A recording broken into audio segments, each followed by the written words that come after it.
So I thought I would make a little English lesson this week. I'm starting to feel a lot better, by the way. For those of you that don't know, I was a little bit sick for a couple of weeks. But I thought since I'm just feeling a little bit better, I'll just make a little English lesson. And this little English lesson will be about 3 phrases you can use to talk about mistakes. I made a mistake this morning. That's the first phrase, by the way. When you do something that you weren't planning on doing, we usually describe it with the phrase, I made a mistake.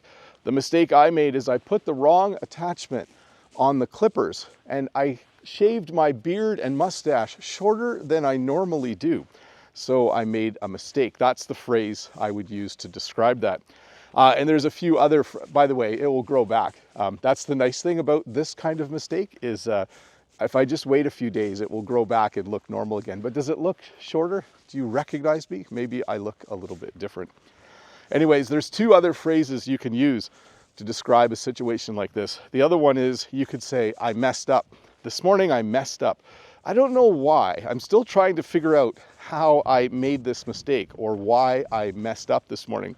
I went to the bathroom, I grabbed the clippers. There was the little attachment laying beside the clippers and I thought it was the right one. So I clipped it on, but yes, I definitely messed up. And then the third phrase that you could use to describe this kind of situation is very informal. And some people even consider it a little bit crude, but I could say I screwed up. I certainly screwed up this morning. Again, it's not too big of a screw up though, is it? Because this will all grow back. So just for a quick review, 3 ways that you can talk about a mistake that you've made in English. You can say simply, I made a mistake, or you can say, I messed up, or you could say, I screwed up. Now, there is a 4th way to describe a mistake. Here's a little bonus phrase for you.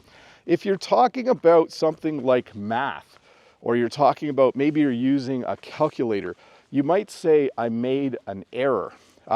An error and a mistake are very similar, although when I think about it, I usually use the word mistake as a general term, you know, when you do something that you didn't plan to do. And I use the word error more for things involving numbers and things like that. I don't think it's a hard and fast rule by any means, but for me personally, when I'm talking about numbers, if I, for instance, was adding up the sales for the week on the farm, and I forgot to add in a few sales, I might say to Jen, oh, I made an error. Let me fix that. So 4 phrases, I guess. I made a mistake, I messed up, I screwed up, and I made an error. Hopefully you don't make too many errors. Hopefully you're having a good week. Sorry for the short lesson, but I'm just easing back in to this YouTube thing where I teach English. I hope you enjoyed it, and I'll see you next week with another English lesson. Bye.